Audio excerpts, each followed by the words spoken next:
আসিফ মাহমুদ সজীব ভুঁইয়ার PS 400 কোটি টাকার মালিক হয়েছে।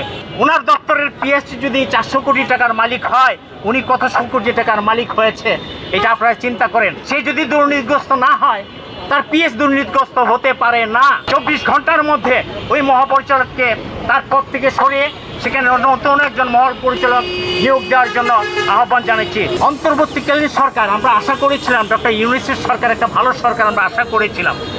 আমরা ভেবেছিলাম যে উনি নিরপেক্ষ যোগ্য লোকদেরকে উনি বিভিন্ন চুক্তিভিত্তিক নিয়োগগুলি দিবে।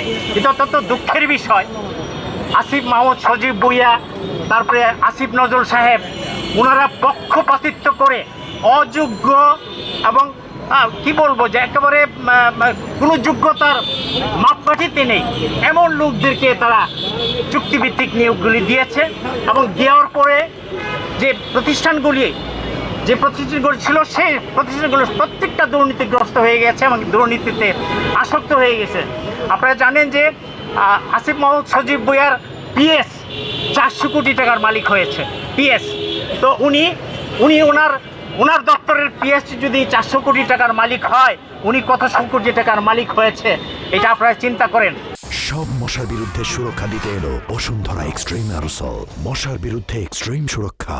কারণ সে যদি দুর্নীতিগ্রস্ত না হয়, তার পিএস দুর্নীতিগ্রস্ত হতে পারে না, কারণ সে কোনো ব্যবস্থা গ্রহণ করে নাই।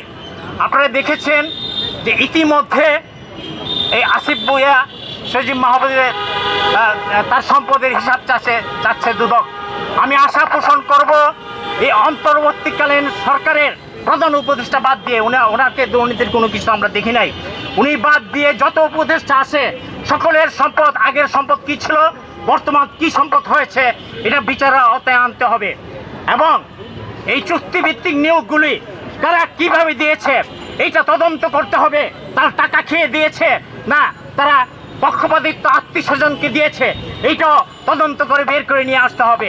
এবং আমি আশা পোষণ করব, তথ্যমন্ত্রীর কাছে আহ্বান জানাবো, আপনি যত তাড়াতাড়ি সম্ভব এই ফারুক সাহেবকে সরিয়ে এখানে একটা যোগ্য অভিজ্ঞ একটা মহাপরিচালক দিবেন। কারণ এটা একটা শিক্ষা প্রতিষ্ঠানের মতো, সকল সাংবাদিকদের আস্থার স্থল, সেখানে প্রশিক্ষণ হয়, সেখানে বিভিন্ন কিছু সাংবাদিকদের বিভিন্ন গবেষণা হয়। সেই প্রতিষ্ঠানকে ধ্বংস করে দিচ্ছে অযোগ্য, অপদার্থ এবং স্বজনপ্রীতিপ্রাপ্ত কিছু লোকজনের মাধ্যমে। আমরা এর বিচার করে 24 ঘন্টার মধ্যে ওই মহাপরিচালককে তার পদ থেকে সরিয়ে সেখানে নতুন একজন মহাপরিচালক নিয়োগ দেওয়ার জন্য আহ্বান জানাচ্ছি। ধন্যবাদ। আসসালামু আলাইকুম।